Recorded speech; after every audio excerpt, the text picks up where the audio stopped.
కేసీఆర్ సెలవు నల్గొండ అంటే కేసీఆర్ను తిరగనీయం. ఇంత మోగోళ్ళ కేసీఆర్ను తిరగనియారట. తెలంగాణ తెచ్చిన కేసీఆర్నే తిరగనియారా?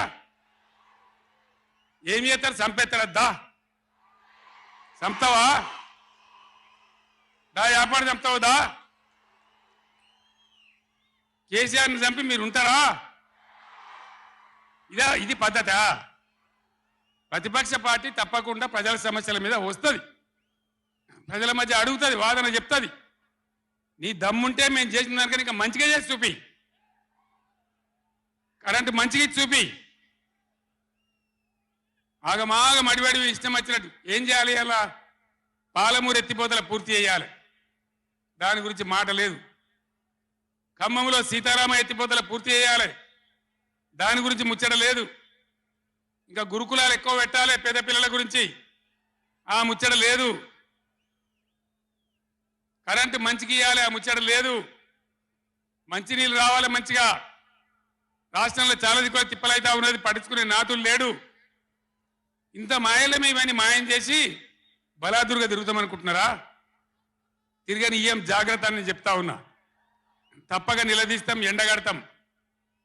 ఇంకో మాట, ఈ ప్రభుత్వాన్ని ఈ నల్లగొండ సభ నుంచి నేను హెచ్చరిస్తా ఉన్నా.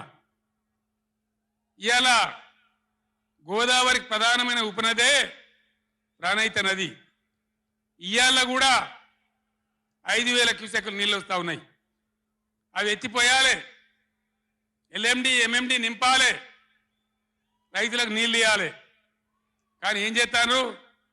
మేడిగడ్డ పోతాము, బూరుగడ్డకు పోతాం, బొందలగడ్డకు పోతాము. ఏ తోకమట్టున్నది మేడిగడ్డ అక్కడ.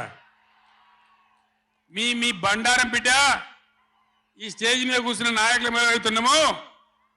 ఈ అసెంబ్లీ అయిపోయిన తర్వాత మేము కూడా అడిగి పోతాం, మీ చరిత్ర మొత్తం ఎండగడతాం.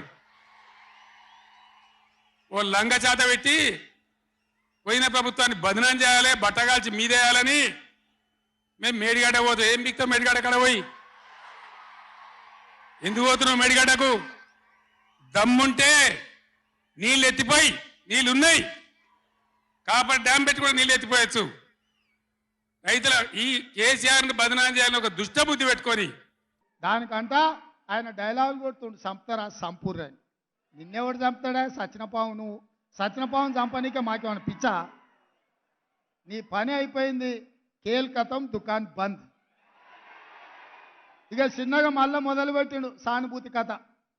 ఆయన మంచంలో వండుకున్నా, సావు నోట్ల తలకాయ పెట్టినా తెలంగాణ సాధించిన అని చెప్తే పిల్లలు చూడలేదు కాబట్టి నిజమేనేమో సారు ఏమైనా సావుకు దగ్గర పోయొచ్చిండేమో అనుకున్నారు. ఇవాళ నువ్వు ఆడే డ్రామాలు అన్నీ చూసిరు. ఉత్తప్పుడేమో బాగానే నడుస్తుండు, మీటింగ్కి రాగానే వీల్ చైర్లో కూర్చున్నాడు. మీరే చూసిరు కదా ఆయన నడిచేదిగిన. ఆడ వీల్ చైర్ ఏమో అవసరం ఉన్నదే? ఇక గిట్లున్నది ఆయన కథ.